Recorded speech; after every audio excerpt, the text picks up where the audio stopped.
What is personality? Everybody possesses a personality, हर किसी का पर्सनैलिटी मौजूद होता है, whether that is good or bad, it is impressive और unimpressive। इसका मतलब यह है कि जिस तरीके से हर इंसान का सेल्फ होता है, बिल्कुल उसी तरीके से हर इंसान के कोई ना कोई पर्सनैलिटी होती है। वो पर्सनैलिटी अच्छी भी तस्वुर की जा सकती है, वो पर्सनैलिटी बुरी भी तस्वुर की जा सकती है, वो इम्प्रेसिव भी हो सकती है, वो अनइम्प्रेसिव भी हो सकती है। It means both the things can be done. ठीक है, तो हर इंसान की एक पर्सनैलिटी मौजूद होती है। It is very difficult to attribute or to know about the personality of anyone। ये क्या होता है, क्योंकि यहाँ पर एक हम मैं एक सेइंग वो करूंगा, शेक्सपियर की सेइंग है कि this world is just like the stage of a drama and we are merely the actors. Shakespeare कहता है कि ये दुनिया जो है, ये दुनिया ऐसे है जैसे कोई ड्रामे का स्टेज, और हम यहाँ पर क्या करते हैं, हम यहाँ पर एक्टर्स की तरह है जो कि मुख्तलिफ रोल्स प्ले करते हैं। ठीक है, तो चूंकि हर इंसान का कुछ इंटरनल और कुछ एक्सटर्नल लुक्स होते हैं, हर इंसान किसी एक के सामने अच्छा होता है और किसी दूसरे के सामने बुरा होता है। हर इंसान की कुछ जाहिरी चीजें होती हैं और कुछ बातिन की चीजें होती हैं। तो देयर इज अ सेइंग कि ये बहुत मुश्किल है किसी भी पर्सनैलिटी के बारे में जानने के लिए या किसी भी शख्स के बारे में जानने के लिए कि उसकी पर्सनैलिटी अच्छी है या बुरी है, उसकी पर्सनैलिटी इम्प्रेसिव है या अनइम्प्रेसिव है। बिकॉज हम लोग सारे क्या होते हैं, पर्सनैलिटी बेसिकली लफ्ज परसोना से निकला गया है, जिसका मतलब होता है मास्क।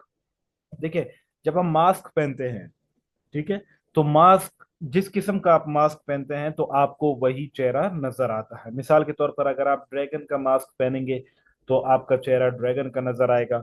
अगर आप किसी जो है ना बुल का मास्क पहनेंगे तो आपका चेहरा बुल का नजर आएगा। या इसी तरीके से हम हर सिचुएशन में, हर कंडीशन में एक खास किस्म के रिस्पॉन्सेज शो करते हैं। ठीक है, तो उस रिस्पॉन्सेज की बुनियाद पर लोग हमारी पर्सनैलिटी का अंदाजा लगाते हैं। मिसाल के तौर पर जैसे हम अक्सर डिस्कशन करते रहते हैं, मैं अक्सर क्लास में स्टूडेंट्स के साथ डिस्कस करता रहता हूँ कि in this world we can not please everyone. हम हर किसी को खुश नहीं रख सकते। We might be the hero for someone and we might be the villain for someone. ठीक है, कुछ लोग हमें बहुत पसंद करते होंगे और कुछ लोग हमसे इंतहा की नफरत करते होंगे।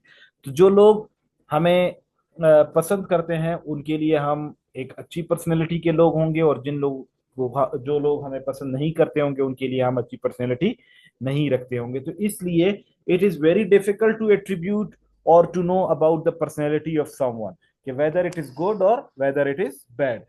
और इसमें याद रखना, जो पर्सनैलिटी की जो इंटरप्रिटेशन है वो हर जगह पर मुख्तलिफ होती है।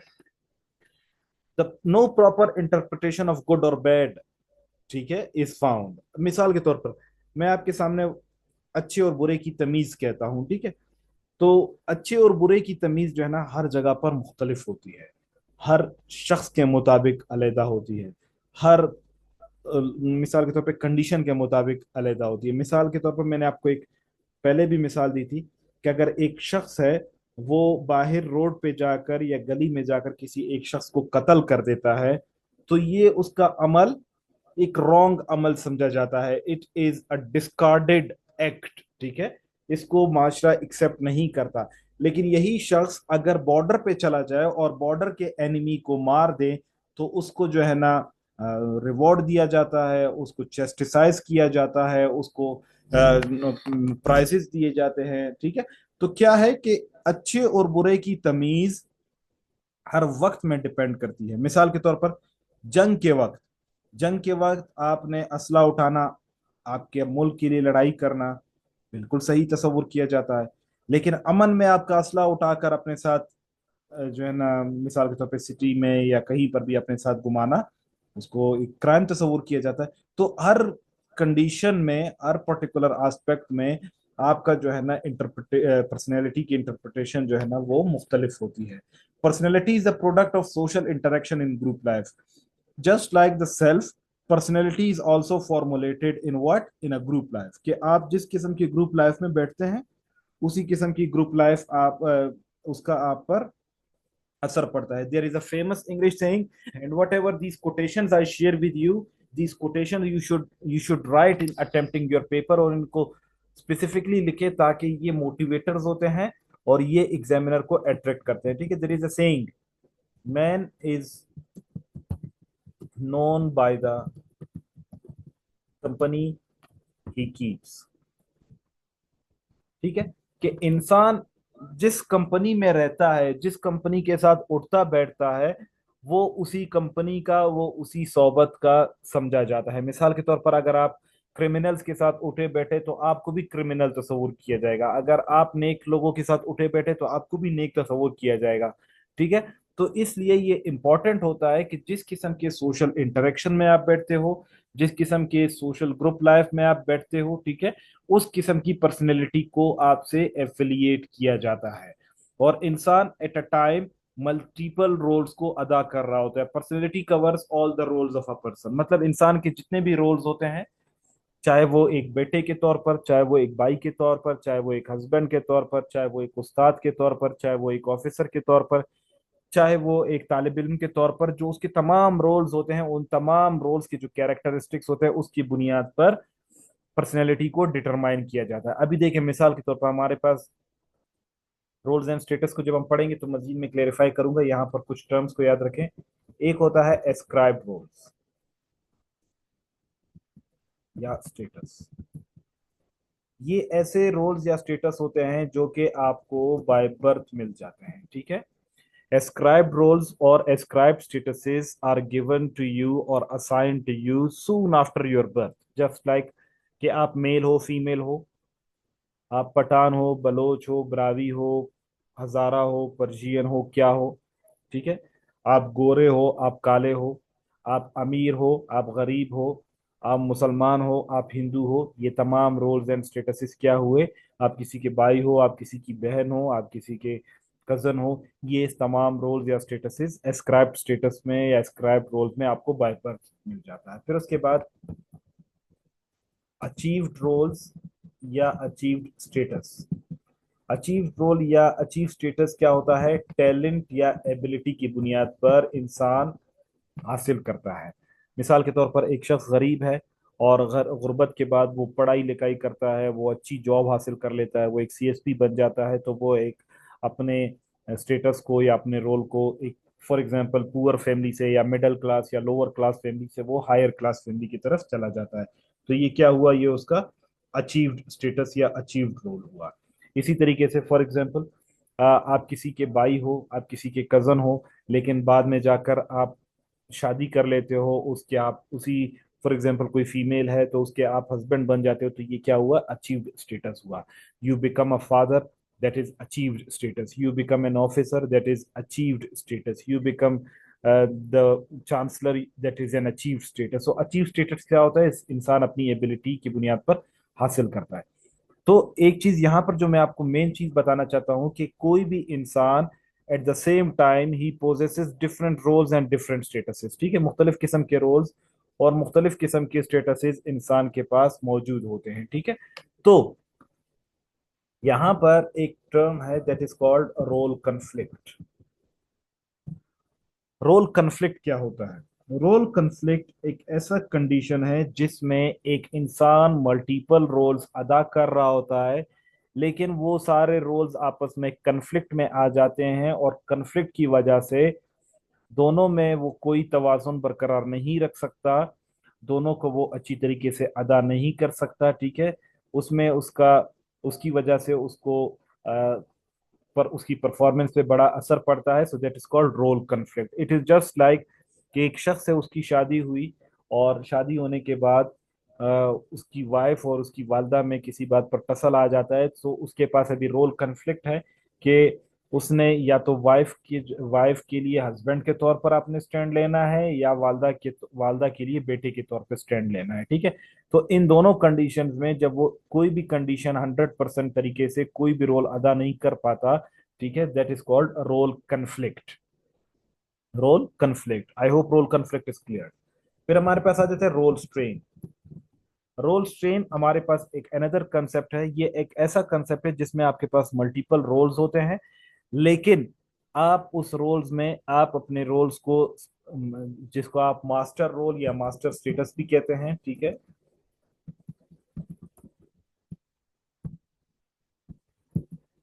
इसमें आप क्या करते हो, आप किसी एक रोल को, जो कि बहुत ज्यादा इंपॉर्टेंट रोल होता है, जो कि बहुत ज्यादा यू नो सिग्निफिकेंट रोल होता है, तो आप उसको अदा कर लेते हो और दूसरे रोल को छोड़ देते हो। मिसाल के तौर पर आपके सामने एक ऐसा कंडीशन आ जाता है जिसमें एक दोस्त के तौर पर आपने जो है ना वो करना होता है, और एक बेटे की सूरत में, मिसाल के तौर पर आपके पास 100 रुपए मौजूद है, ठीक है, और वो 100 रुपए आपको दोस्त को भी जरूरत है, और दूसरी तरफ आपने अपनी वालदा के लिए दवाएं भी लेकर जानी है उस 100 रुपए में।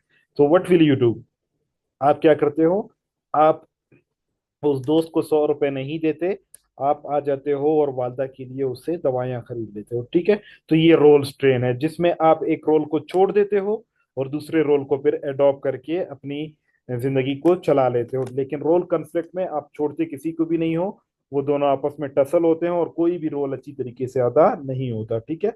और मास्टर रोल या मास्टर स्टेटस वो होता है जो मोस्ट इंपॉर्टेंट होता है, जिसकी वजह से इंसान की असल पहचान होती है। तो कहने का मकसद ये था कि पर्सनैलिटी हमारे तमाम रोल्स को, तमाम स्टेटसेस को, तमाम कंडीशंस को जब कवर करती है, तो उसकी कम्बिनेशन को, उसकी कलेक्शन को हम क्या कहते हैं? हम पर्सनैलिटी कहते हैं। It is the result of socialisation, ठीक है। पर्सनैलिटी क्या है? पर्सनैलिटी एक पर्सनैलिटी जो है वो सोशलाइजेशन के नतीजे में बनती है। ये इंसान का जो बिहेवियर होता है उसको अंडरस्टैंड करने के बाद जो है ना हम एक पर्सनैलिटी डेवलप करते हैं। और इंसान की जो फीलिंग्स होती हैं, जो एटीट्यूड्स होते हैं, जो थिंकिंग होती है, जब ये तमाम चीजें इकट्ठे होती हैं, सम इनका जब आ जाता है, इनकी जब कलेक्शन आ जाती है, then that is called personality, ठीक है। So therefore we can say that personality refers to the total behaviour of an individual, कि उसकी सोशलाइजेशन किस तरह हुई, उसका बिहेवियर क्या है, उसकी फीलिंग्स क्या है, उसके थॉट्स क्या है, उसका एटीट्यूड क्या है, उसकी जो टोटलिटी कहलाती है, that is called personality. Personality की एक डेफिनेशन है कि it is a complex whole having various traits, physical capabilities, overt and covert behavior, interest, values, conception of self, mentality and intelligence। वो कहते हैं कि पर्सनैलिटी क्या है? ये एक कम्प्लेक्स होल है, मतलब ये एक ऐसा पेचीदा मैकेनिज्म है जिसमें इंसान के मुख्तलिफ खसूसियात शामिल होते हैं, उसकी जिस्मानी खसूसियात शामिल होते हैं, उसका वो बिहेवियर जो कि वो ओवर्ट होता है, जो लोगों को दिखाता है, और वो बिहेवियर जो लोगों से छुपा हुआ होता है वो भी, उसकी जो इंटरेस्ट होती हैं वो भी, उसके नॉर्म्स एंड वैल्यूज जो होते हैं वो, उसका अपने बारे में क्या ख्याल होता है, उसकी ईगो कितनी स्ट्रांग होती है वो, उसकी मेंटेलिटी क्या है, उसकी थिंकिंग क्या है, या उसकी जहानत क्या है। तो इन सब की कलेक्शन को क्या कहते हैं? हम पर्सनैलिटी कहते हैं। So I hope the introduction of personality is clear. आगे जब हम डेफिनेशंस की तरफ जाएंगे तो ये मजीद चीजें क्लियर हो जाएंगी।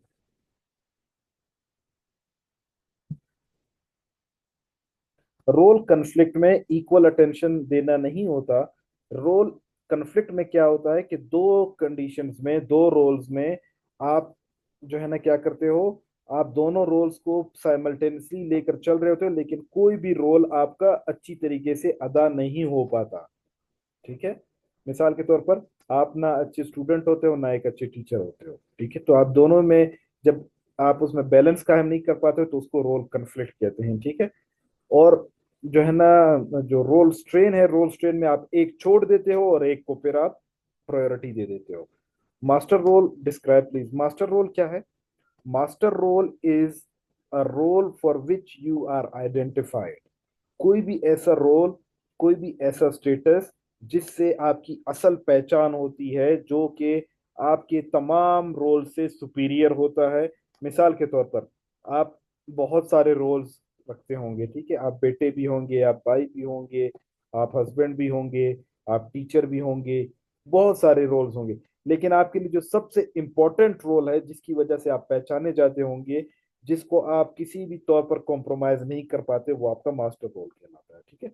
मिसाल के तौर पर, मेरे लिए किसी का बेटा होना मेरे लिए मेरा मास्टर स्टेटस है।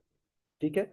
कि मैं अपने वालिद और वालदा के कहने पर, क्योंकि वो अक्सर देयर इज अ सेइंग ना कि सब कुछ मिल सकता है लेकिन माँ बाप नहीं मिल सकते, इसका मतलब है बेटा होने का जो रोल है वो आपका मास्टर स्टेटस है। इसके लिए आप एक उस्ताद होने का स्टेटस भी कॉम्प्रोमाइज कर सकते हो, एक हस्बैंड होने का स्टेटस भी कॉम्प्रोमाइज कर सकते हो, एक ऑफिसर होने का स्टेटस भी कॉम्प्रोमाइज कर सकते हो, एक हस्बैंड होने का स्टेटस भी कॉम्प्रोमाइज कर सकते हो। So this is called master status. I hope it's clear now. Okay. Meaning of personality, जब हम इस स्लाइड को देखेंगे तो ऑटोमेटिकली तमाम चीजें मजीद क्लियर हो जाएंगी। ठीक है। It is derive from Latin word persona which means mask. हम क्या है, पर्सनैलिटी का बेसिकली मकसद होता है, इसका मतलब क्या है, ये परसोना लफ्ज से निकला गया है जिसका मतलब है mask. Personality is the distinctive thoughts behaviours and attitudes of an individual. कैसे डिस्टिंक्टिव है? क्या आपने आज तक कोई भी ऐसा शख्स देखा है जो कि यूनिफॉर्म पर्सनैलिटी रखता हो, जो कि सिमिलर पर्सनैलिटी रखता हो? हैव यू एवर सीन दो ऐसे लोग जिनकी एक ही जैसी पर्सनैलिटी हो, थिंकिंग भी उनकी एक ही तरह से हो, बिहेवियर भी उनका एक ही तरह का हो, एटीट्यूड भी उनका एक ही तरह का हो, थॉट्स भी उनकी एक ही तरह के हो? Have you ever seen? No. There is no homogeneity in the personality.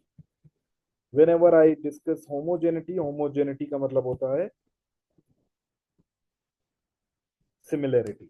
It means no two individuals have same self और same personality. तो हर इंसान क्या होता है, हर इंसान दूसरे इंसान से डिस्टिंक्टिव थॉट्स रखता है, मुख्तलिफ थॉट्स रखता है, मुख्तलिफ बिहेवियर रखता है, मुख्तलिफ एटीट्यूड्स रखता है, जिसकी बुनियाद पर वो अपनी पर्सनैलिटी बनाता है। ठीक है। तो personality is the combination of individual thoughts, इंसान के ख्यालात क्या है, उसके कैरेक्टरिस्टिक्स क्या है, उसकी थिंकिंग क्या है, उसका रवैया क्या है, उसके ख्यालात क्या हैं या उसकी आदत क्या है, जब इन सब को आप कलेक्शन उसका जब बना लेते हो, वो उसकी कलेक्शन को क्या नाम देते हैं? हम पर्सनैलिटी का नाम देते हैं। Personality is the product of social interaction in group life and it is the result of socialisation. These all things we have discussed in the previous slide as well. तो अगर मीनिंग में कोई चीज समझ में नहीं है, you may ask me right now please. Over to you all.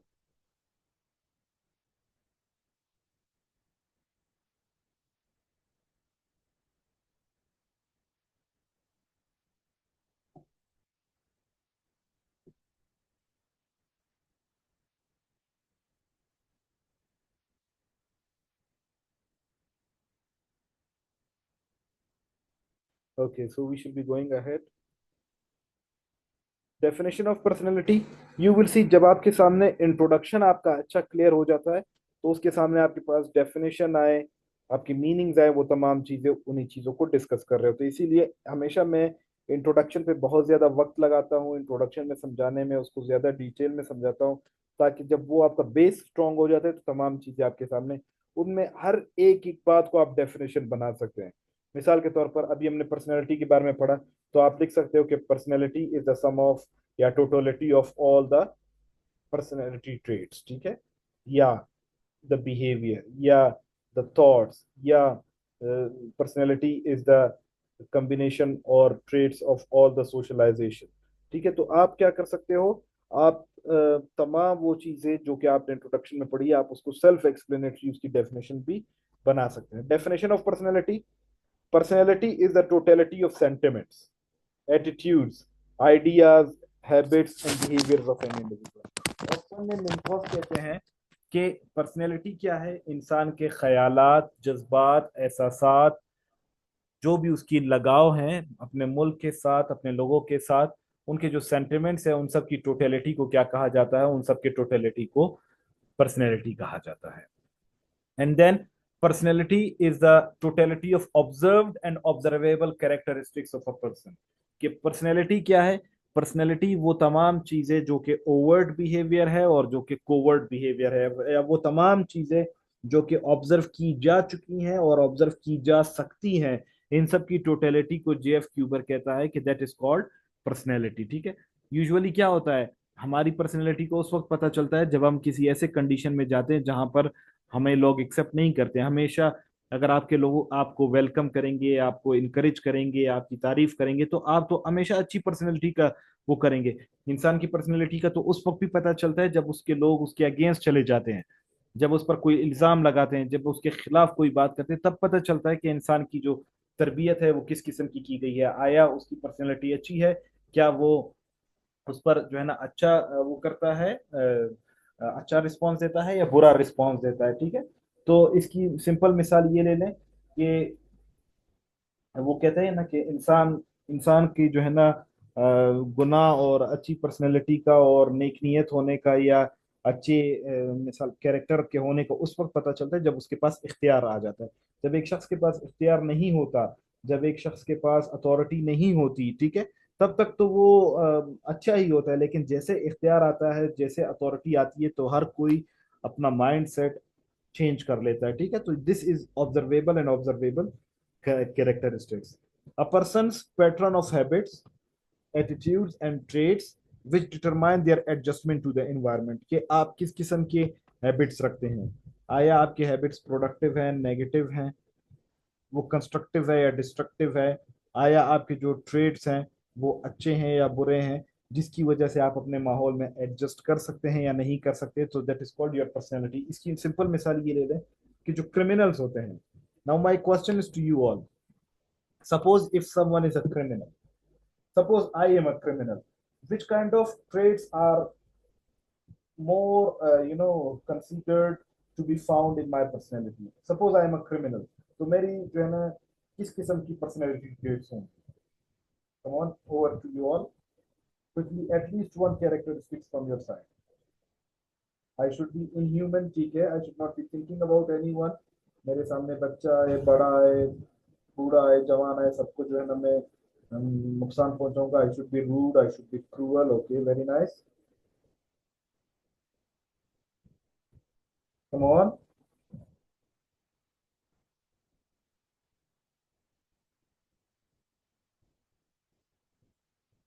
I should be strong. Okay, strong in a sense that physically I should be strong enough to bear all the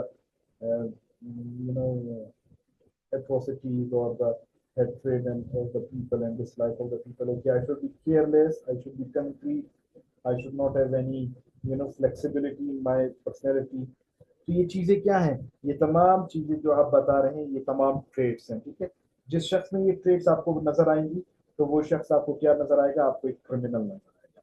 इसमें जब हम crime के बारे में और deviance के बारे में पढ़ेंगे तो वहां पर मैं आपको बताऊंगा कि रॉबर्ट के मार्टन कहता है कि एक इंसान वो उसमें जो है ना बाज़ औक़ात एक इंसान जो है ना वो क्रिमिनल नहीं होता, लेकिन जब उसको माशरा लेबलाइज कर देता है, स्टिग्मेटाइज कर देता है कि ये शख्स जो है ना फॉर एग्जांपल क्रिमिनल है या ये जो है ना जेल जा चुका है या इसने किसी को जो है ना नुकसान पहुंचाया, तो उसको बार बार जब उस चीज से याद किया जाता है तो वो अपने माइंड में इस चीज को बिठा देता है कि यार हाँ मैं तो क्रिमिनल ही हूँ। फिर वो छोटे क्राइम की जगह बड़े क्राइम में इन्वॉल्व हो जाता है। ठीक है, तो ये इसी तरीके से एक तो ये हमारे पास लेबलिंग थ्योरी आई। दूसरा, कुछ बायोलॉजिकल कैरेक्टरिस्टिक्स की भी रॉबर्ट के मार्टन बात करता है, सिजारे लोम्ब्रोसो बात करता है। ठीक है, वो ये कहते हैं कि भाई फॉर एग्जांपल अगर किसी शख्स के कान बड़े बड़े हों या उसका उसका जो फोरहेड होता है, माथा होता है या जो पेशानी होती है अगर वो चिपटी हुई हो, या कोई शख्स अगर बड़े कद का हो, उसकी शोल्डर्स जो है ना बहुत वाइड हो, तो वो क्रिमिनल तस्वुर किया जाता है। तो क्या होते हैं कैरेक्टरिस्टिक्स? बड़े बड़े बाल होंगे या फिर कोई जो डार्क कलर का होगा यूजुअली, या कोई ड्रिंक करता होगा, तो वो जो है ना एक क्रिमिनल तस्वुर किया जाएगा। तो जे डब्ल्यू आलपोर्ट यही कहता है कि वो तमाम कंडीशंस जिसके मुताबिक इंसान अपने इन्वायरमेंट के साथ एडजस्टमेंट क्रिएट कर देता है, वो तमाम ट्रेड्स, वो तमाम एटीट्यूड या हैबिट्स जिसकी बुनियाद पर एक इंसान अपने माहौल से, अपने माशरे से एडजस्टमेंट क्रिएट कर देता है, that is called personality. The totality of these aspects of behavior which give meaning to an individual in society and differentiate them from other members is called in the community is called personality. देखिए ये तमाम जो characteristics जिसकी आपने बात की, ठीक है, एक शख्स है, अभी मैं आपको कहता हूँ, ठीक है, कि एक शख्स है जो कि बहुत ज्यादा तकवादार है, जो कि 5 वक्त नमाज पढ़ता है, जो लोगों के हुकूक अदा करता है, जो कोई बुरा काम नहीं करता, जो हर इंसान के नफा का काम करता है, अमर बिल मारूफ व नही अनिल मुनकर का काम करता है, ठीक है, और लोगों का ख्याल रखता है, लोगों की इज्जत नफ्स को मजरू नहीं करता। आपको क्या लगता है ये किस किस्म का पर्सनैलिटी होगा? अगर किसी शख्स में ये तमाम ट्रेड्स पाई जाएं तो आपके नजर में ये किस किस्म की पर्सनैलिटी होगी? He should be of a good personality, okay. और देखिए वो एक अच्छा पर्सनैलिटी तस्वर किया जाएगा, ठीक है, वो इस वजह से क्योंकि आपके माशरे में ये चीजें सही तस्वर की जाती है, तो वो तमाम चीजें जिसकी बुनियाद पर जिस चीज को हमारा माशरा अच्छा समझता है, अगर उस चीजों को हम अपने लाइफ में इनपुट करते हैं तो हम अच्छे लोग तस्वर किए जाते हैं, अगर हम उस चीजों को इनपुट नहीं करते तो हम बुरे तस्वर किए जाते हैं, ठीक है।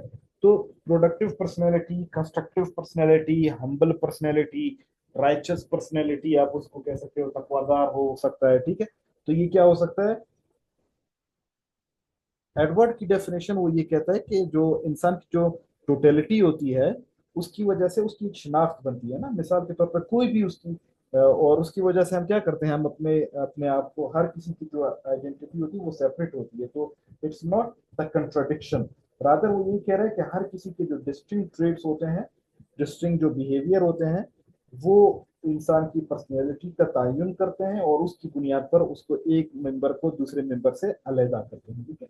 मिसाल के तौर पर जैसे मैंने आपको कहा कि आपकी उर्दू जो है ना मुझे बहुत पसंद है, तो आपकी जो उर्दू मैं सुनता हूँ आपको यूनिक बनाता है दूसरे लोगों से। तो this is what this is distinct personality. मैं सोशियोलॉजी पढ़ाता हूँ, मुझे सोशियोलॉजी वालों को या मेरी टीचिंग जो स्टाइल्स हैं या जो मेरी जो अंडरस्टैंडिंग है वो मुझे दूसरे टीचर से डिस्टिंक्टिव बनाती है, ठीक है।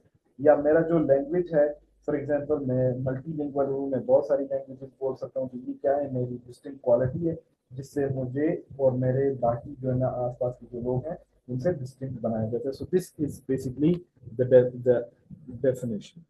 I hope it is clear, and if you have any question you may please ask me right now. Clear to you all?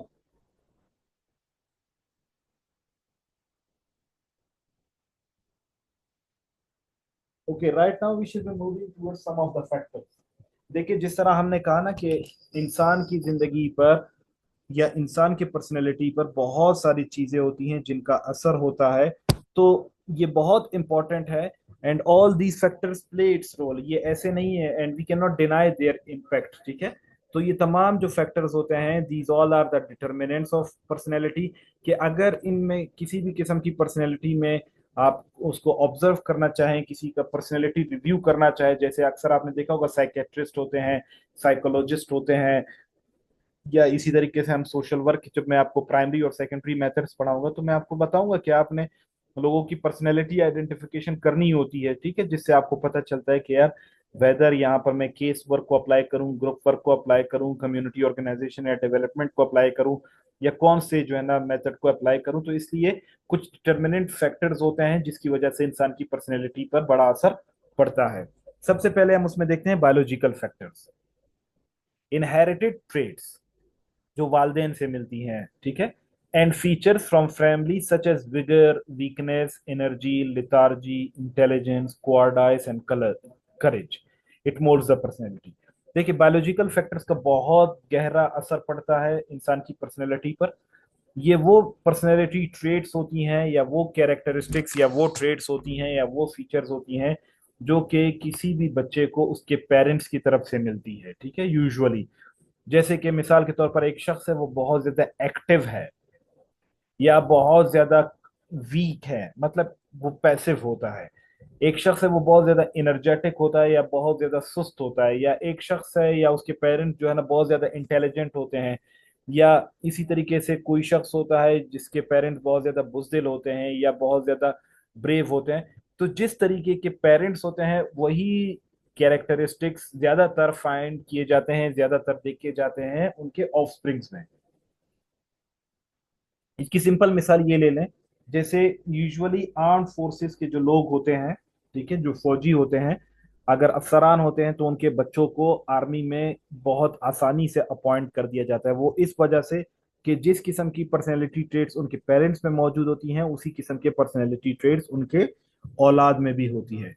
इसी तरीके से आपने देखा होगा कि अभी जैसे रिसेंटली हमारे दो दोस्तों ने, उसके वालिद साहब जो है ना डिप्टी कमिश्नर रह चुके हैं, तो उनके बच्चे भी काफी कॉम्पिटेंट है, और वो दोनों जो है ना असिस्टेंट कमिश्नर लगे, पंजगुर के हैं दोनों मेरे दोस्त, ठीक है, अबू बकर एंड अजहर, दोनों बाइकास मीरवानी हैं। तो ये क्या हुआ, ये बायोलॉजिकल फैक्टर्स होते हैं। बायोलॉजिकल फैक्टर्स ये होते हैं कि बाज औकात लोग जो है ना नेचुरली तौर पर वो बहुत ज्यादा मतलब जो पेरेंट्स की तरफ से जो उनकी जेनेटिक म्यूटेशन होती है, जो जेनेटिक चेंजेस आती हैं, उनकी वजह से इंसान की पर्सनैलिटी पर बड़ा असर पड़ता है, और इससे हमारी पर्सनैलिटी बनती है। मिसाल के तौर पर आपके कलर का बड़ा असर पड़ता है, ठीक है, आपके कास्ट पर का बड़ा असर पड़ता है, आपके फॉर एग्जांपल आपके पेरेंट्स की जॉब्स का बड़ा असर पड़ता है। फॉर एग्जांपल जैसे मैंने आपको कहा कि एक वक्त में, नाउ माय पेरेंट्स, वो हमें यही कहते हैं कि भाई whenever you go in any discussion try to be humble, try to be you know find path finder, क्या कोई रास्ता ढूंढ सके, आप कहीं पर एडजस्टमेंट कर सके। लेकिन जब हमने जब माशरे को देखा है, वी हैव ऑब्जर्व्ड कि you need to be some more aggressive type और अटैकिंग टाइप, ठीक है, ताकि आपके जो है ना वो बाकी जो लोग हैं वो आपको हमेशा सप्रेस ना करें या प्रेस ना करें, ठीक है। तो ये चीजें बहुत जरूरी होती हैं बायोलॉजिकल कैरेक्टरिस्टिक्स की वजह से। इसके साथ साथ जो सोशल फैक्टर्स होती हैं वो भी बहुत इंपॉर्टेंट किरदार अदा करती हैं, ठीक है, कि a child adjust his abilities according to family and group expectations. It depends upon the group life and social interaction. Everyone holds roles and statuses in society, or personality is it is a combination of roles and relationship. Social environment, group life, family, media are responsible for personality formation. Social factors बहुत अहम किरदार अदा करते हैं किसी भी शख्स की पर्सनैलिटी को डेवलप करने में। मिसाल के तौर पर अगर कोई शख्स अमीर फैमिली में पैदा हुआ है तो उसकी पर्सनैलिटी ट्रेट जो है ना, या उसकी जो पर्सनैलिटी होगी वो शाहाना होगी, ठीक है, वो मतलब थोड़ा सा नवाब ज्यादा या सरदार ज्यादा के तौर पर बिहेव करता होगा, वो बड़ी बड़ी वो गाड़ियों का शौक रखता होगा। और इसी के बरक्स अगर एक शख्स वो गरीब घराने में पैदा हुआ है तो वो जो है ना मतलब इतना ज्यादा शो ऑफ करने वाला नहीं होगा। इसी तरीके से फॉर एग्जांपल अगर कोई शख्स किसी वकील के घर पैदा होता है, किसी डॉक्टर के घर पैदा होता है, तो हम देखते हैं कि भाई उसी किस्म के जो सोशल फैक्टर्स होते हैं वो उसमें नजर आ रहे होते हैं। इसी तरीके से पश्तून और बलोच फैमिलीज में या रिलीजियस फैमिलीज में हम देखते हैं, अगर कोई शख्स रिलीजियस फैमिली में पैदा होता है तो उसकी खवातीन बहुत ज्यादा बापर्दा होती हैं, लेकिन अगर वही खातून अगर किसी यूरोप में पैदा होती है तो वो उतना पर्दे का ख्याल नहीं रखती। तो हर किसी की पर्सनैलिटी पर बड़ा असर पड़ता है उसके सोशल लाइफ का। For example it is just like कि फॉर इंस्टेंस अगर आप लोगों की अभी कोई जॉब नहीं है, या आप लोगों के पास सैलरी नहीं आ रही, या आपके पास पैसा मौजूद नहीं है, तो आपका लाइफस्टाइल बिल्कुल अलग है, आपकी पर्सनैलिटी बिल्कुल अलग है। लेकिन once you get enrolled, when you get good job, जब आपके पास सैलरी आने लगती है तो फिर आपकी ड्रेसअप भी चेंज हो जाता है, आपके आसपास आपके फ्रेंड सर्कल भी चेंज हो जाते हैं, आपकी थिंकिंग भी चेंज हो जाती है, आपका माइंडसेट भी चेंज हो जाता है, आपका लिविंग स्टैंडर्ड भी चेंज हो जाता है। तो these all are just because of social factors, ठीक है। तो बायोलॉजिकल फैक्टर्स के साथ साथ सोशल फैक्टर्स भी बड़ा असर रखते हैं पर्सनैलिटी डेवलपमेंट में। फिर कुछ कल्चरल फैक्टर्स भी आते हैं, material and non material culture, this affect in our personality. Cultural trait determine the character of an individual. The behavior of an individual is the result of cultural expectations, and conformity to culture leads to good personality, whereas non-conformity makes it bad or normal. जो cultural factors होते हैं कि आपके culture में किस किस्म के जो रिवायात हैं, जो traditions हैं, जो norms हैं, जो values हैं, जो infrastructure है, जो कि resources हैं, अगर material और non material resources हैं, उन सबका बड़ा असर पड़ता है कि आप किस इलाके में रहते हैं, किस लैंडस्केप में रहते हैं, किस कंट्री में रहते हैं, किस रिलीजन को फॉलो करने वाले होते हैं, क्या कल्चर आपका कल्चर एथनोसेंट्रिक है, क्या जीनोसेंट्रिक है, क्या कल्चर प्योर है, क्या कल्चर इम्प्योर है, क्या कल्चरल यूनिफॉर्मिटी एग्जिस्ट करती है या कल्चरल यूनिफॉर्मिटीज या वेरिएबिलिटीज ज्यादा है। तो उनकी वजह से इंसान के कल्चर पर बड़ा असर पड़ता है। ज्यादातर आपने देखा होगा आजकल हमारे पास हाइब्रिड टाइप ऑफ पर्सनैलिटीज आ रही होती हैं, वो इस वजह से क्योंकि हमारे पास जो शादियां होती हैं वो क्रॉस कल्चरल हो जाती हैं, एंडोगेमियस एक्सोगेमियस शादियां हो रही होती है, तो उसकी वजह से हमारे जो पर्सनैलिटीज होती हैं वो बड़ा चेंज टाइप होते हैं। फॉर एग्जांपल हमने हमारे बहुत सारे ऐसे दोस्त हैं जिनके जिनके वालिद जो होते हैं बलोच होते हैं और वालदा पठान होती है, तो उनके जो बच्चे होते हैं उनकी एक हाइब्रिड टाइप ऑफ पर्सनैलिटी होती है, जो कि तमाम कैरेक्टरिस्टिक्स को एक साथ, वालदा के कैरेक्टरिस्टिक्स को और वालिद के कैरेक्टरिस्टिक्स को एट अ टाइम लेकर चल रही थी। तो कल्चरल वेरिएबल्स का बहुत असर पड़ता है। अगर कल्चर की चीज़ों को आप एक्सेप्ट करते हैं तो आपकी पर्सनैलिटी को अच्छा पर्सनैलिटी समझा जाता है। कंफॉर्मिटी, ठीक है, जिसको हम ओबीडियंस भी कहते हैं, लो अबाइडिंग भी कहते हैं। और जब आप उसको नॉन कंफॉर्म कहते हैं तो फिर आपकी पर्सनैलिटी को बुरा समझा जाता है या एबनॉर्मल समझा जाता है। इसके साथ साथ जिस तरह हमने मटेरियल कल्चर की बात की, वही चीज़ है, फिजिकल एनवायरनमेंट का बड़ा असर पड़ता है हमारी पर्सनैलिटी पे। कि अगर कोई शख्स किस जमीन के हिस्से में रहता है, वहां पर क्या वो फर्टाइल लैंड है, क्या वो इनफर्टाइल लैंड है, क्या वो पहाड़ों के पास रह रहा है, क्या समंदर के पास रह रहा है, क्या वो जंगल के पास रह रहा है।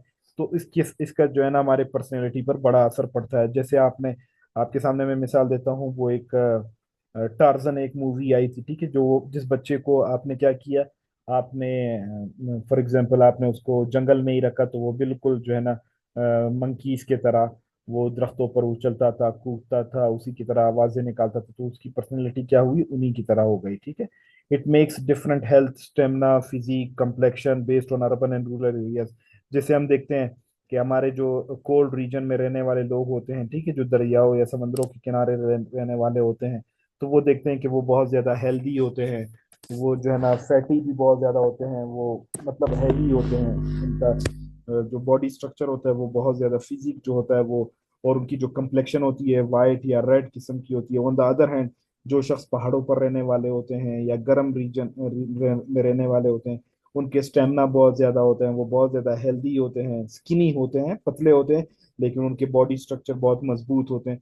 तो इनका बड़ा असर पड़ता है हमारे पर्सनैलिटी ट्रेट्स पे। इसके साथ साथ इनका हमारे जो फीलिंग्स होती हैं, हमारे इमोशंस होते हैं, हमारे आइडियाज होते हैं, एटीट्यूड्स होते हैं या हैबिट्स होते हैं, इन पर भी बड़ा असर पड़ता है, ठीक है। तो इसके साथ साथ कुछ सिचुएशनल फैक्टर्स होते हैं। जब इंसान, personality traits are not always fixed which can be change according to social structure. कि आप बाज़ औक़ात कोई ऐसी कंडीशन में आ जाते हैं जिसमें आपको अपोजिट जो है ना परफॉर्म करना होता है। मिसाल के तौर पे कभी कभार एक्सीडेंट आपका हो जाता है या कोई आपको गाली दे देता है, तो आप एक अपोजिट जो है ना बिहेवियर शो करते हैं। तो ये तमाम ट्रेट्स जो है ना आपकी पर्सनैलिटी को डिटरमाइन करते हैं। So I hope it's clear. If you have any question you may ask me right now और इन द व्हाट्सएप। हमारे पास लेस देन 1 मिनट रिमेनिंग है, मीटिंग ऑटोमेटिकली खुद एंड हो जाएगी। अगर क्वेश्चन आपका अनआंसर्ड रहता है तो आप मुझे व्हाट्सएप में क्वेश्चन पूछ सकते हैं, ठीक है। I hope it's clear to everybody. Any question, any problem? So see you all इंशाल्लाह ऑन मंडे। ऑन मंडे इंशाल्लाह हम इसको मजीद कंप्लीट करेंगे और इसकी जो थ्योरीज हैं